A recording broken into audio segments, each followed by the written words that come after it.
We're here to talk about the minimum wage legislation, but in particular we're talking about the minimum wage legislation in the context of small business.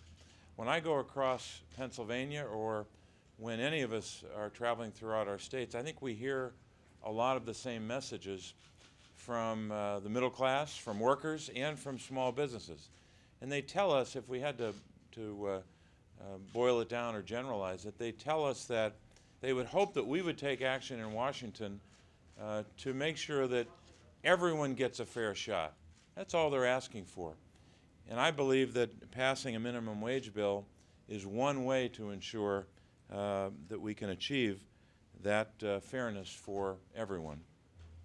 Increasing the minimum wage is about that.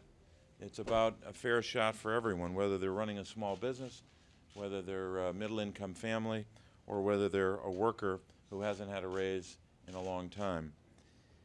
When you consider the economic impact of raising the minimum wage, we know, for example, in Pennsylvania, just by way of one example, that it will have an impact measuring, or totaling, I should say, more than $1 billion.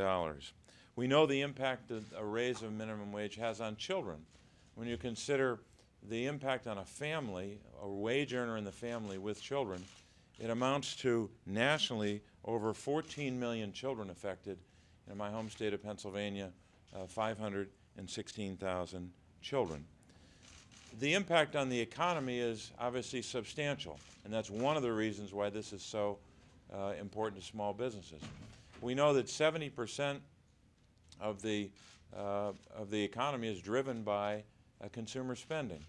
If you put more dollars in the pockets of consumers, not only do you have that overarching economic benefit to the country, but of course small businesses especially benefit.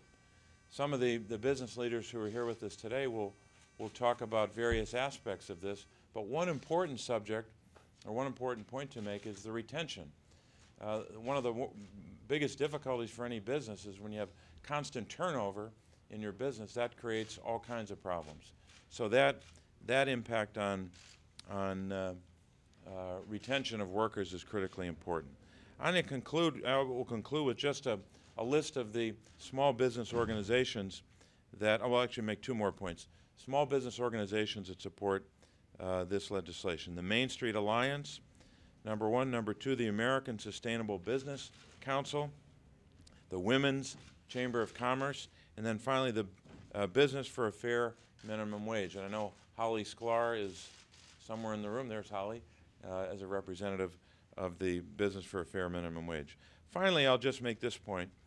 We have a lot of ways to measure or to evaluate this legislation. One of the best validations of why this legislation is so important is a letter that was signed by over 600 economists in support of a $10.10 minimum wage. And I won't read the whole letter, but I'll read one part of the letter in pertinent part. Quote, "The weight of evidence now showing that increases in the minimum wage have had little or no negative effect on the employment of minimum wage workers," unquote. So that's 600 economists from across the country that signed on to this letter. So no matter how you evaluate this, in terms of the impact on small business, middle-class families, workers, this is the right thing to do.